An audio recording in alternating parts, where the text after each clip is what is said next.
Let's talk about drones, because just before we were coming on air to speak to you tonight, the Secretary of State for Transport, Chris Grayling, was addressing the Commons on how he proposes to tighten rules around the use of drones. His announcements follow the major disruption just before Christmas at Gatwick Airport. The majority of drone users fly safely and responsibly, but we must ensure that the police have the right powers to deal with illegal use. We will therefore shortly be introducing new police powers, including allowing the police to request evidence from drone users where there is reasonable suspicion of an offence being committed, as well as enabling the police to issue fixed penalty notices for minor drone offences. Well, let's get some reaction to what he's announced from Kerry Blakeman, who was in charge of policing at Birmingham Airport for over 5 years. Kerry's a former chief inspector and now a certified drone pilot. And he's been among those calling for drones to be registered. Evening to you. Hi, Phil. I mean, first of all, can I just ask what you make of the reaction to what happened at Gatwick from Chris Grayling today, these proposals in law, given that we still don't know a drone was up there, do we? No, I think there was certainly a public consultation that was taking place with regards to drone use, so that we already knew that some of the things that have been announced today were coming along. So in November, we're expecting drones to over 250 grams to be registered, and we're also expecting that if you own a drone, that you have to take an online competency test. But clearly the incident at Gatwick before Christmas and now the extension of like a 5-kilometre bubble around airports, which is to be welcomed, is obviously something that needed to be done as a result of what happened at Gatwick. Why do they need additional powers to seize and search drones? Right, so as it stands at the moment, the police do not have powers to require people to land their drone if they believe it's committing an offence. So you always have to point to a piece of legislation or a power as a police officer. Right. So these powers, I know, will be welcomed by the police service, certainly in relation to any offences that might be taking place near proximity to airports. So there's no existing law that covers that? No, none whatsoever. So does that surprise you? No, it doesn't actually. I think it's just one of those things that with drones, everything has just accelerated. It's come fast forward in terms of the technology. So, so if I was in my local park today and if I was flying dangerously or recklessly or going over people's heads, the police could ask me, would you mind landing your drone? But I don't have to because there is no power. Yeah. So it has to be welcomed. Okay.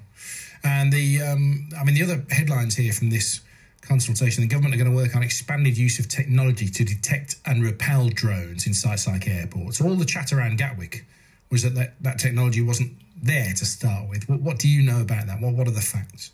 Well, yeah, I'm certainly no expert in terms of drone detection, but certainly from what I've read, there's a system out there called Drone Dome, which I think is an Israeli-based product, which can actually interfere with the signal between the drone pilot's remote control and the drone, and then that brings the drone down to the ground. So reading between the lines, looks like what the government are looking to do at Heathrow and Gatwick. What do you use your drone for? Right, so Droneheights.co.uk is my website. I use it for a lot of pleasure. And my concern is that with everything that's been going on at Gatwick, that the public are not going to trust drone pilots like myself. There are a lot of responsible drone pilots out there that fly safely and legally. So I do it for pleasure, but I also do it for business. So I'm a Civil Aviation Authority qualified drone pilot. So I can do work for commercial operations. So I can film, video, take photographs, and I can actually charge companies or clients for my work. My big concern, Phil, is just that a lot of councils now are just looking at carte blanche to ban drones. So the question is, if that happens, and my local authority where I live, Coventry City Council, are looking to ban drones as well. So the question is, where do people fly their drones? So we've got to be really, really careful here, because the government recognise the benefits to the economy that drones will bring. So I think we've just got to be really careful. The new legislation is to be welcomed, but actually the vast majority of drone pilots are responsible. They fly safely, they fly legally, and they will cooperate with the police. And again, we don't know that somebody was being irresponsible around Gatwick, do we? No, we don't. Certainly Sussex Police, I think, are saying that there are 115 confirmed sightings. And we still don't know. I don't believe there's been any arrests. But as I say, this is obviously what's happened today. The announcement by Mr. Grayling is obviously accelerated because of what happened at Gatwick. Yeah. Are you confident now that in the run-up to this, that if something similar was to happen at a different airport or even at Gatwick again, that it would be resolved more quickly? I'm just reading between the lines, and having been at Birmingham Airport for 5 years, I'm really confident now that there is definitely a procedure in place. There is that kind of the request for military assistance, military aid to civil power.